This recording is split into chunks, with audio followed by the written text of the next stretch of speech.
आणि त्यांचं अभिनंदनही करतो. कारण आजच त्यांना सावित्रीबाई फुले पुणे विद्यापीठाची पीएचडी जाहीर झालेली आहे. याबद्दल त्यांचं मी मनापासून अभिनंदन करतो. खरं तर मातंग साहित्य परिषदेच्या व्यासपीठावरती अनेक दिग्गजांनी आपले विचार व्यक्त केलेले आहेत. त्यांच्या मांदी आळीमध्ये मलाही अण्णाभाऊंच्या शाहिरीचं वैचारिक विश्लेषण, विशेष संदर्भ, महाराष्ट्राची परंपरा हा या पोवाड्यावरती विश्लेषण करण्याची संधी दिली. त्याबद्दल मी त्यांचं मनापासून आभार व्यक्त करतो.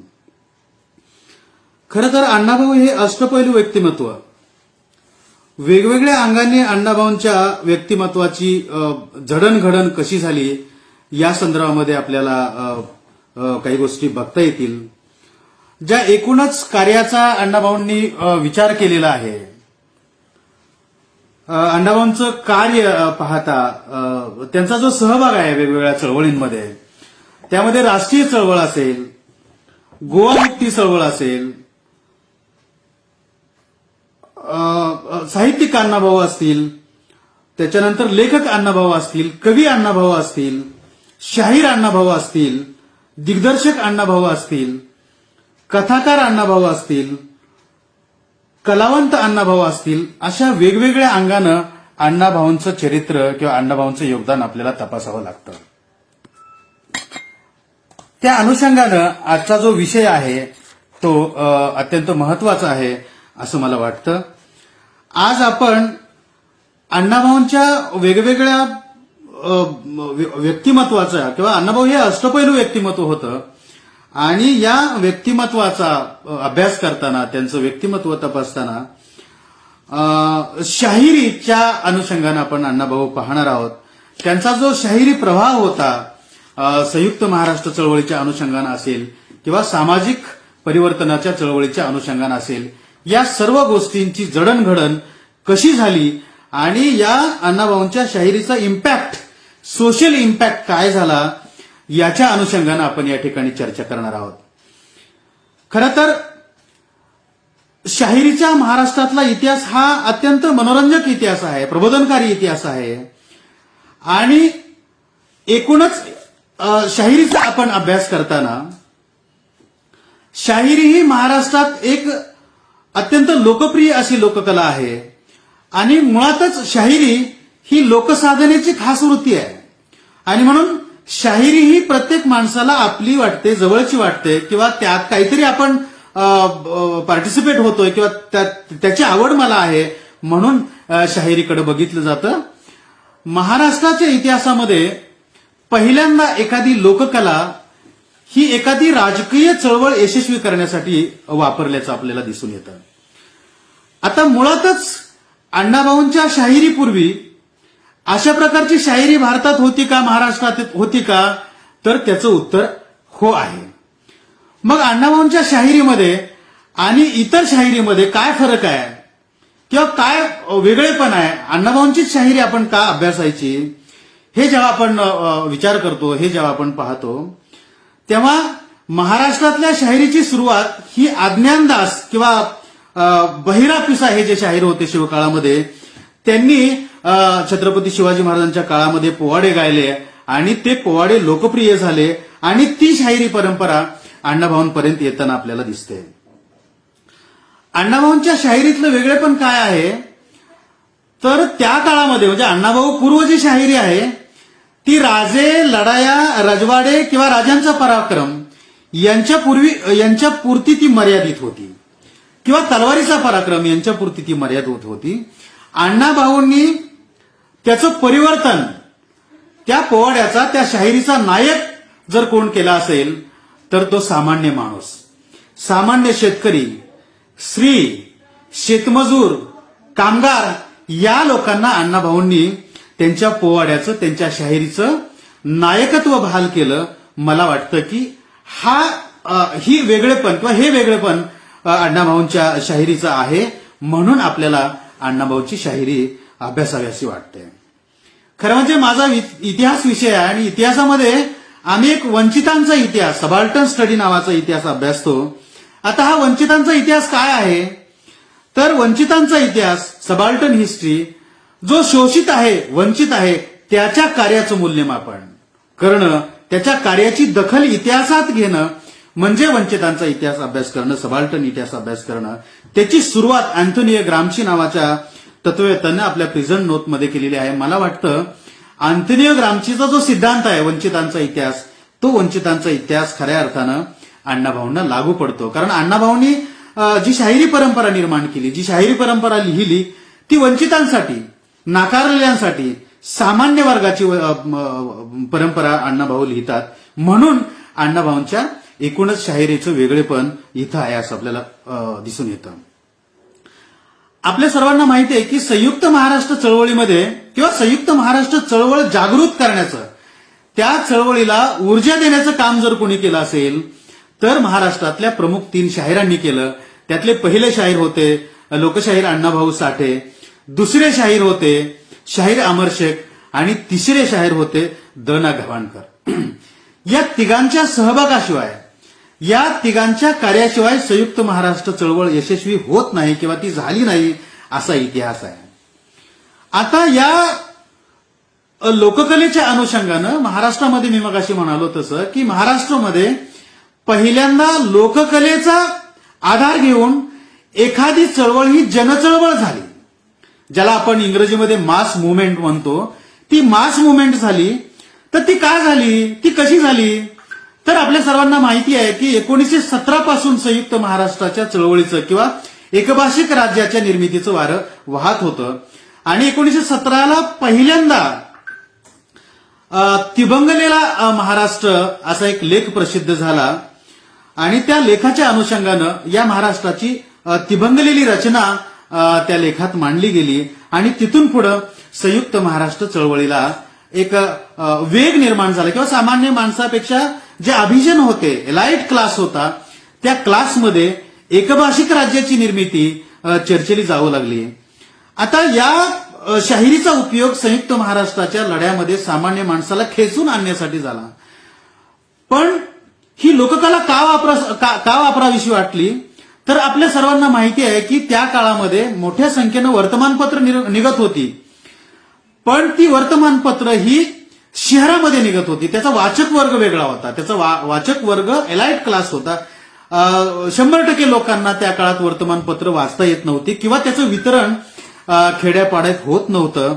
म्हणून त्या काळातले जे नेते होते, त्या काळातले जे लीडर होते संयुक्त महाराष्ट्र चळवळीचे किंवा एकभाषिक राज्याच्या निर्मितीचे जे लीडर होते, आचार्य अत्रे असतील, कॉम्रेड डांगे असतील, प्रबोधनकार ठाकरे असतील किंवा जोशी असतील, या सगळ्या लोकांना असं वाटलं की ही चळवळ जोपर्यंत जनचळवळ होत नाही तोपर्यंत संयुक्त महाराष्ट्राच्या निर्मितीचा प्रश्न सुटणार नाही असं आपल्याला वाटतंय. म्हणून ही चळवळ जर लोकांमध्ये न्यायची असेल, तिला जनचळवळ मास मुव्हमेंट बनवायची असेल तर ती लोकांपर्यंत गेली पाहिजे. आणि म्हणून पहिल्यांदा या संयुक्त महाराष्ट्राच्या नेत्यांनी, आचार्य अत्रे असतील, डांगे असतील, या लोकांनी लोककलेचा आधार घेतला आणि ही लोककला सामान्य माणसापर्यंत घेऊन नेमका मराठी भाषेचा प्रश्न काय आहे, नेमका मराठी भाषावर आधारलेला संयुक्त महाराष्ट्र प्रश्न काय आहे, याची चर्चा किंवा हा जो प्रश्न आहे तो सामान्य माणसाला आपला वाटला पाहिजे. त्या अनुषंगानं लोककलेचा आधार घ्यायचा आणि म्हणून 1944ला पहिल्यांदा लालबावटा कलापथकाची स्थापना कम्युनिस्ट बॅनर खाली झाली आहे आणि त्या लालबावटा कलापथकाच्या स्थापनेचं नेतृत्व किंवा लालबावटा कलापथकाचं नेतृत्व लोकशाहीर अण्णाभाऊ साठे, अमर शेख आणि गव्हाणकरांच्या हाती दिलं आणि खऱ्या अर्थानं शाहिरी किंवा लोककला, शाहिरी, लावणी, शाहिरी कवणं याच्या माध्यमातून ही संयुक्त महाराष्ट्राची चळवळ काय आहे हे खेड्यापाड्यात घेऊन जाण्याचं काम लोकशाहीर अण्णाभाऊ साठेंच्या शाहिरीनं, त्यांच्या लेखणीनं केलेले आहे. आता अण्णाभाऊ साठे, अमर शेख आणि शाहीर गव्हाणकर हे तीनही शाहीर एका तोलामोलाचे शाहीर होते. यातला कोणताच शाहीर सर्वश्रेष्ठ नाही आणि यातला कोणताच शाहीर कनिष्ठ नाही. हे तीनही एका समान पातळीवरती काम केलेले शाहीर आहेत. अण्णाभाऊंची लेखणी, अमर शेखाचं गाणं आणि शाहीर द.ना. गव्हाणकर यांची व्यवस्था, या सगळ्या सिस्टीम मध्ये तिघांनी आपली कामं वाटून घेतलेली होती. आणि म्हणून या तीनही शाहिरांच्या एकत्रित बुद्धिमत्तेच्या कौशल्यावरती आपल्याला ही लोककला जागृत झाली. लालबावटा कला पथकाच्या माध्यमातून ही लोककला किंवा या लोककलेच्या माध्यमातून संयुक्त महाराष्ट्र चळवळ काय आहे याचा प्रचार आणि प्रसार करण्याचं काम या तिघांनी केलेलं आहे. आता वर्तमानपत्रामध्ये जी संयुक्त महाराष्ट्राची चळवळ चर्चिली जात होती ती एका विशिष्ट वर्गापुरती होती. ती लोकांपर्यंत, खेड्यांपर्यंत, शेतकऱ्यांपर्यंत, शेतमजुरापर्यंत, सामान्य माणसापर्यंत ती चळवळ नेण्याचं काम अण्णाभाऊंनी केलं.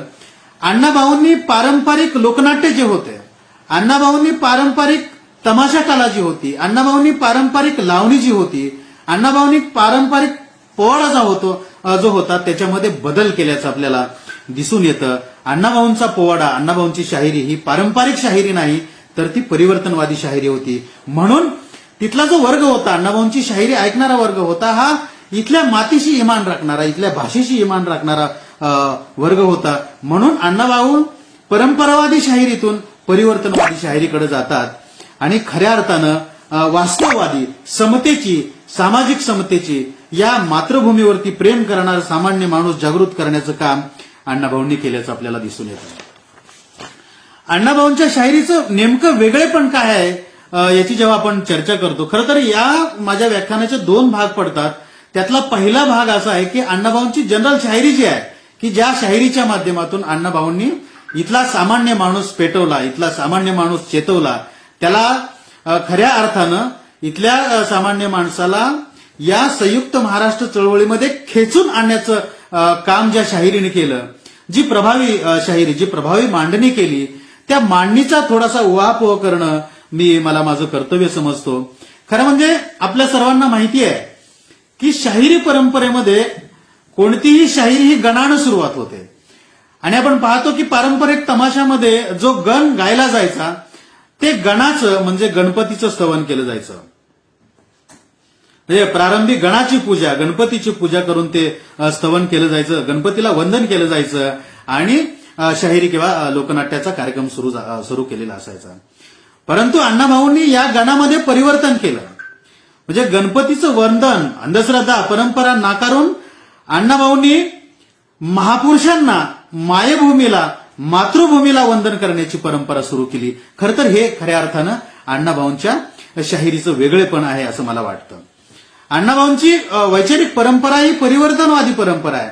म्हणून सुरुवात जी बदलाची अण्णाभाऊंनी केलेली आहे ती गणपती वंदन, त्यातलं गणेशाचं वंदन काढलं आणि मातृभूमीला, राष्ट्रपुरुषांना वंदन करायचा प्रघात किंवा वंदन करायची प्रक्रिया अण्णाभाऊंनी सुरू केली आणि ती त्या काळातल्या लोकांना इतकी भावली. म्हणजे अण्णाभाऊ असं म्हणतात गणामध्ये, प्रथम मायभू चरणा छत्रपती शिवबा चरणा स्मरणी गातो कावना.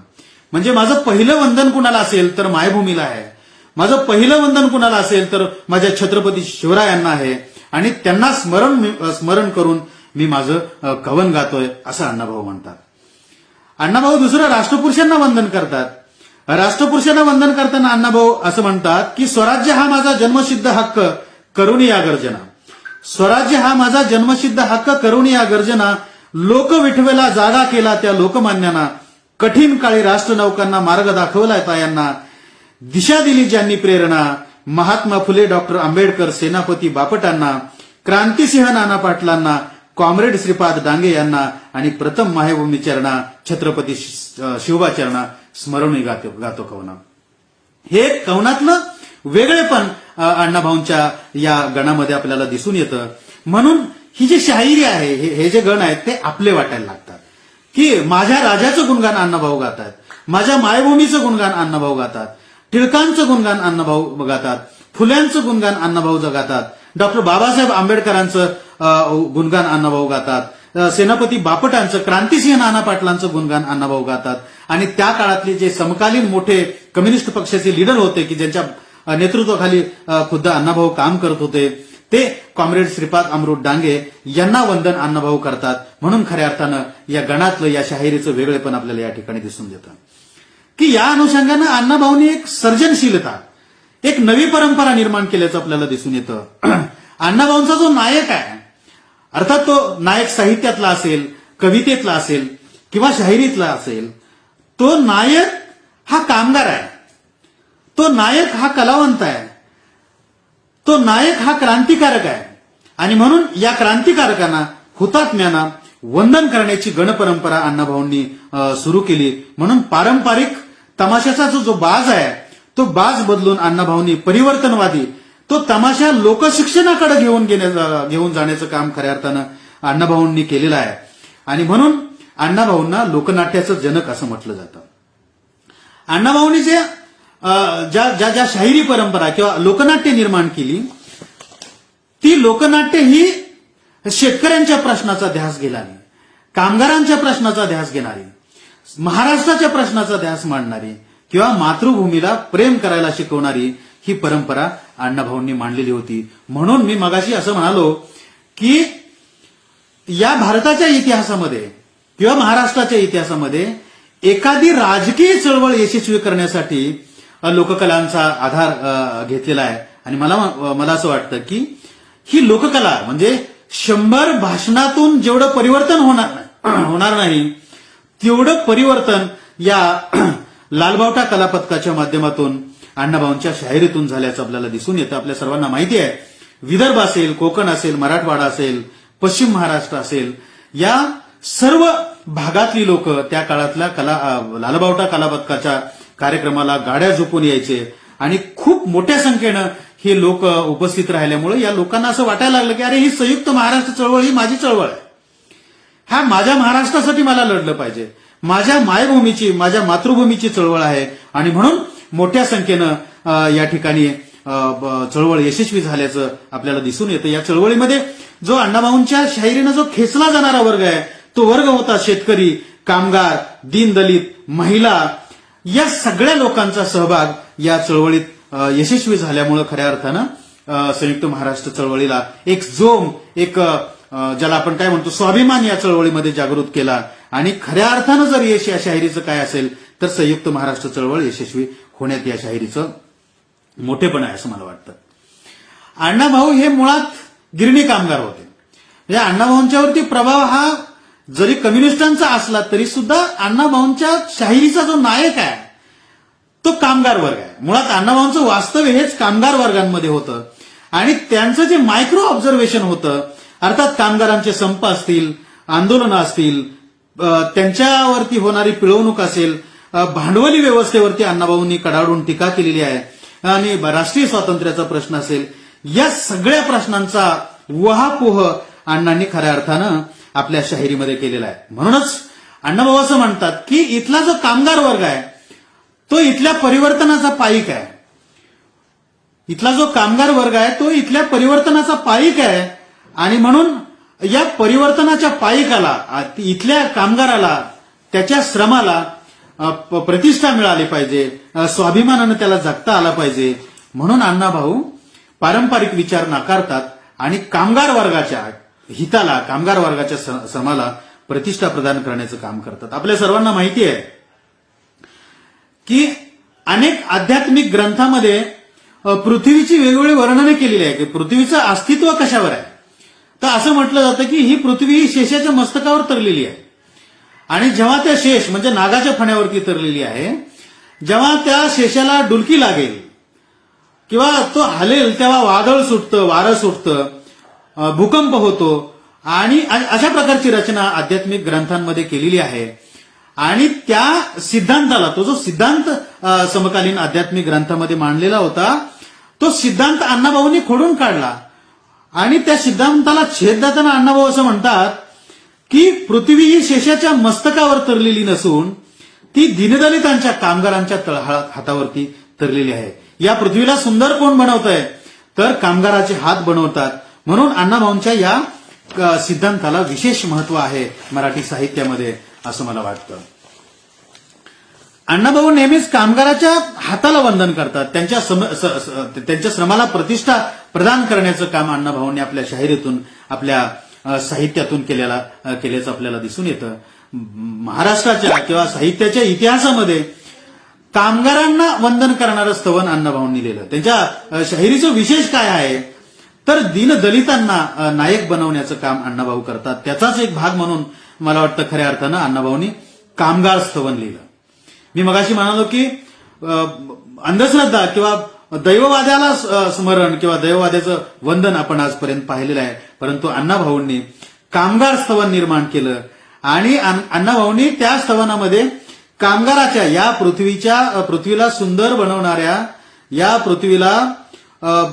बनवणाऱ्या कामगाराच्या हाताला वंदन करण्याची परंपरा अण्णाभाऊंनी सुरू केली. अण्णाभाऊ कामगार स्तवनामध्ये असं म्हणतात, प्रारंभी मी करज्याचा येथे पूजला, जो व्यापुनी संसारता हलवी या भूगोला. प्रारंभी मी करज्याचा येथे पूजला, जो व्यापुनी संसारता हलवी या भूगोला. ज्याला जगी तुलना नाही, अंत पाताळाचा घेई. ऊर ब्रह्मांडाचे फोडी, काळाचे हाडे मोडी. आकाशाला खाली ओढी, तो मी आज वंदला. प्रारंभी मी आज करज्याचा येथे पूजला, जो व्यापुनी संसारता हलवी या भूगोला. खरं म्हणजे अण्णाभाऊंच्या पृथ्वीची मुक्त उधळण म्हणजे शब्दांची मुक्त उधळण अण्णाभाऊंनी या स्तवनामध्ये केल्याचं आपल्याला दिसून येतं. अण्णाभाऊंची या साहित्यिक म्हणून लोककलावंत म्हणून जी अफाट शक्ती आहे ती शक्ती त्या निमित्तानं आपल्याला दिसून येते आणि खऱ्या अर्थानं कामगाराच्या श्रमाला अण्णाभाऊ आपल्या शाहिरीमध्ये न्याय देण्याचा प्रयत्न करतात. आपल्या सर्वांना माहिती आहे की अण्णाभाऊंचा समाजवादावरती विश्वास होता, अण्णाभाऊंचा समाजवादावरती प्रेम होतं. म्हणून अण्णाभाऊ सातत्यानं रशियाशी भावनिक दृष्ट्या जोडले गेलेले आपल्याला दिसून येतात. म्हणजे रशियातल्या साहित्यावर, रशियातल्या लेखकांच्यावरती, रशियन विचारवंतावरती अण्णाभाऊंचं खूप प्रेम होतं. म्हणून माझा रशियाचा प्रवास जर आपण वाचला असेल तर त्याच्यामध्ये दिसून येतं की अण्णाभाऊंचा जो समतावादी किंवा ज्याला आपण समाजवादी विचारांचा प्रभाव म्हणतो, तो प्रभाव जागृत करण्याचं, त्याच्यावरती लिखाण करण्याचं सातत्यानं काम अण्णाभाऊंनी केलेलं आहे. मी मगाशी म्हणालो की अण्णाभाऊंचा नायक हा दीनदलित आहे, नाकारलेला आहे. अण्णाभाऊंचा नायक हा इथल्या व्यवस्थेनं दूर लोटलेला नायक आहे आणि म्हणून अशा दूर लोटलेल्या नायकाला, कामगाराला, महिलेला, स्त्रियांना, वेश्येला, चोरांना सुद्धा अण्णाभाऊंनी मेन स्ट्रीम मध्ये आणण्याचं काम केलं. अण्णाभाऊ मुंबईत राहत असल्यामुळं मुंबईचे विषमतावादी दारिद्र्य होतं ते अण्णाभाऊंनी उपभोगलेलं होतं, अण्णाभाऊंनी ते भोगलेलं होतं. म्हणजे अण्णाभाऊ नेहमी असं म्हणतात त्यांच्या साहित्यिकाच्या अनुषंगानं की माझं जे लिखाण आहे त्या लिखाणामध्ये मी कल्पनेच्या भराऱ्या मारत नाही आहे. जे वास्तववादी आहे, मी जे जगलो, जे मी पाहिलं, जे अनुभवलं ते मी लिहिलं. मी मगाशी म्हणालो की माझा रशियाचा प्रवास जे हे वाचत असताना अण्णाभाऊंनी एका ठिकाणी मेन्शन केलंय की अण्णाभाऊ रशियात गेल्यानंतर ते चालत फिरायला लागले. खरं तर अण्णाभाऊ रशियन सरकारचे गेस्ट होते, त्यांना स्वतंत्र गाडी ती व्यवस्था रशियन सरकारनं केलेली होती, तरी सुद्धा अण्णाभाऊ चालत फिरत होते, रस्त्यावर फिरत होते, बागांमध्ये जात होते. तिथे जाऊन अण्णाभाऊ काय करत होते तर अण्णाभाऊ हे पाहत होते की रशियातल्या समाजवादी क्रांतीनं इथली जाती व्यवस्था, इथली सामाजिक विषमता संपवलेली आहे का, किंवा समाजवादी क्रांतीनं इथं सामाजिक समता निर्माण केली का, समाजवादी क्रांतीनं इथे आर्थिक समानता निर्माण केली का, याचा शोध अण्णाभाऊ घेत होते. आणि म्हणून तिथल्या लोकांशी, तिथल्या कलावंतांशी एका वर्गीय दृष्टीनं अण्णाभाऊ पाहत होते. आणि म्हणून तिथे गेल्यानंतर अण्णाभाऊंना मुंबईची आठवण आली आणि अण्णाभाऊंनी मुंबईची लावणी लिहिलेली आहे महाराष्ट्रात आल्यावर, भारतात आल्यावर. आणि ती मुंबईची लावणी अत्यंत विदारक आहे. अण्णाभाऊंच्या शाहिरीचं हेच वेगळेपण आहे की अण्णाभाऊंनी जी शाहिरी निर्माण केली, जी शाहिरी लिहिली, तिचा ऍटिट्यूड, दृष्टी जी होती, अप्रोच जो होता तो वर्गीय अप्रोच होता असं मला वाटतं.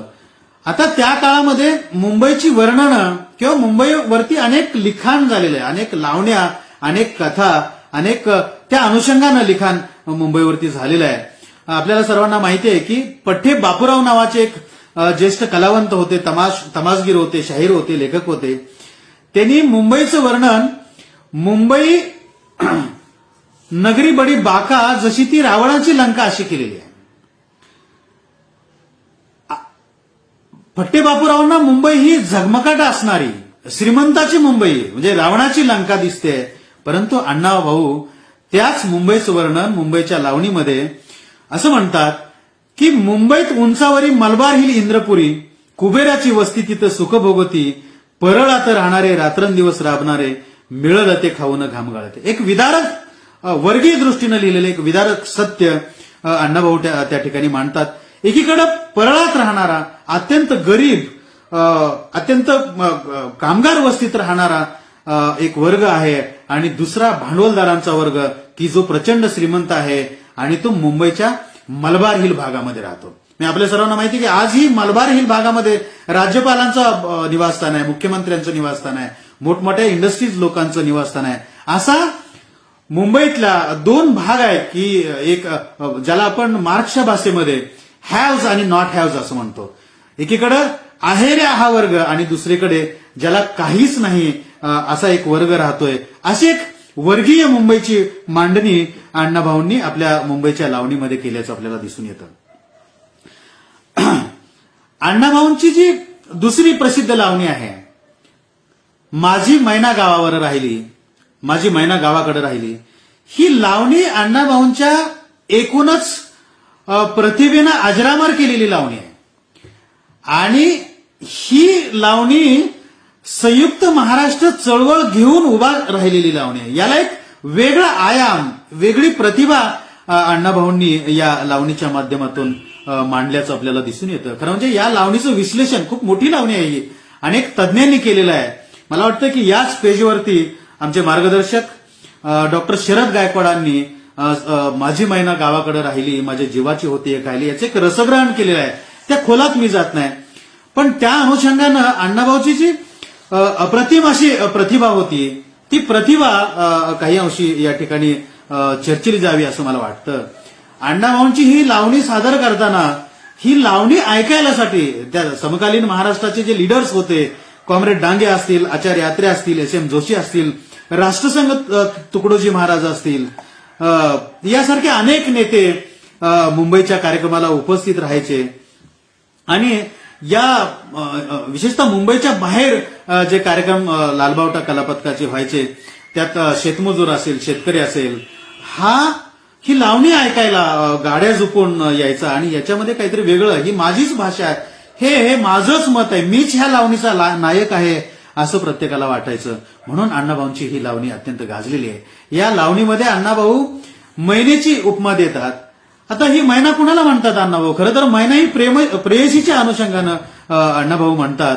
एक सामान्य खेड्यातला एक शेतकरी माणूस मुंबईत कामाच्या शोधात जातो किंवा मध्यमवर्गीय कामगार माणूस मुंबईला कामाच्या शोधात जातो आणि त्याच काळामध्ये ही संयुक्त महाराष्ट्राची चळवळ सुरू होते आणि या मैनेचा विरह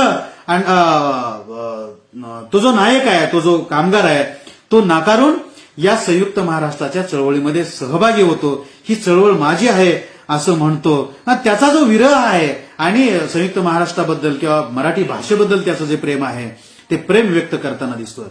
अण्णाभाऊंच्या काव्य प्रतिभेचं दर्शन एका वाक्यामध्ये आपल्याला दिसतंय की खरं म्हणजे मी खूप भारावून जातो अण्णाभाऊंच्या त्या काव्य प्रतिभेला. एक वाक्य अण्णाभाऊने असं म्हणलंय की मला असं वाटतं की कुठलाही लेखक, कुठलाही साहित्यिक अशा प्रकारचं दारिद्र्याचं विदारक चित्रण मांडू शकत नाही किंवा याच्यात अण्णाभाऊंच्या काव्य प्रतिभेचं अफलातून दर्शन दिसतंय.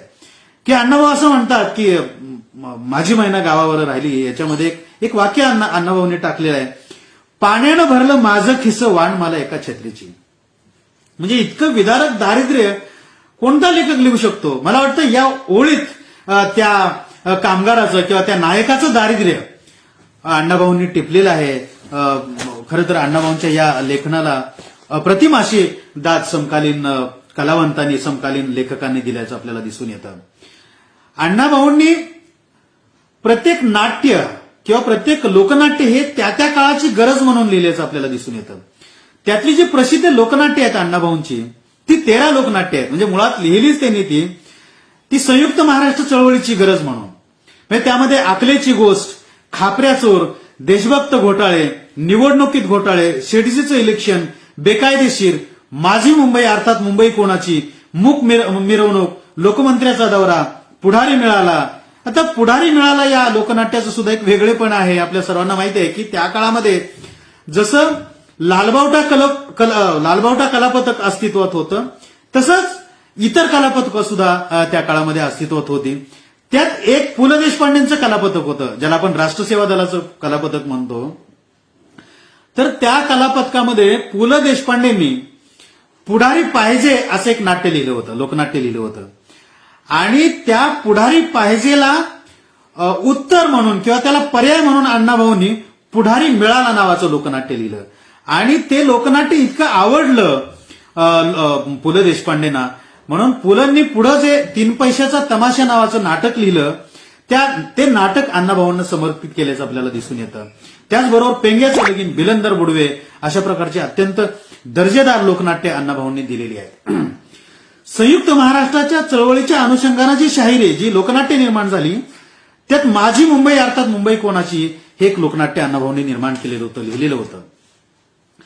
या लोकनाट्यामध्ये संपूर्ण संयुक्त महाराष्ट्र चळवळीचा आशय अण्णाभाऊंनी निर्माण केलेला होता. काय आहे ही संयुक्त महाराष्ट्र चळवळ? अर्थात मुंबई महाराष्ट्रापासून विलग होणं म्हणजे धडापासून शिरापासून धड विलग होणं, म्हणजे मुंबई महाराष्ट्रापासून बाजूला जाणं म्हणजे मानवाच्या शिरापासून धड विलग होणं, अशा प्रकारची संकल्पना त्या काळामध्ये आचार्य आज्ञांनी मांडलेली होती, किंवा शिराशिवाय धड अशी संकल्पना मांडलेली होती. म्हणून मुंबई किती महत्वाची आहे, आम्हाला मुंबई हा आमचा प्राण आहे, आमची मैना आहे, आमची प्रियशी आहे. त्या अनुषंगाने अण्णाभाऊ माझी मुंबई अर्थात मुंबई कोणाची हे लोकनाट्य मांडतात. अण्णाभाऊंच्या प्रत्येक लोकनाट्यामध्ये एक शाहिरी आशय अण्णाभाऊंनी मांडलेला आहे, म्हणजे ज्याला आपण इंटरप्रिटेशन ऑफ दॅट फॅक्ट असं म्हणतो, की तो जो आशय आहे, ती जी कलाकृती आहे, ते जे लोकनाट्य आहे, त्या लोकनाट्यात काय गर्भित अर्थ आहे, त्याचा आशय काय आहे, तो आशय अण्णाभाऊ 4 ते 5 ओळीमध्ये शाहिरी कवनांमध्ये मांडतात.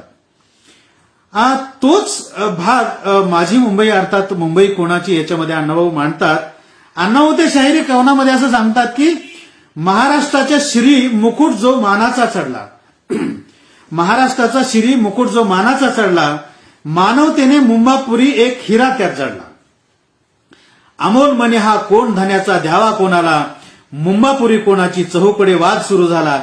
महाराष्ट्राचे वारस सारे सभे माझी बसले, माझी मुंबई शांत ऐकावी विनंती सकला. म्हणजे प्रेक्षकांना अण्णाभाऊ विनंती करतात की माझी मुंबई अर्थात मुंबई कोणाची ही काय आहे हे ऐकून घेण्याची विनंती अण्णाभाऊ आपल्या या शाहिरी कवनांमध्ये करतात.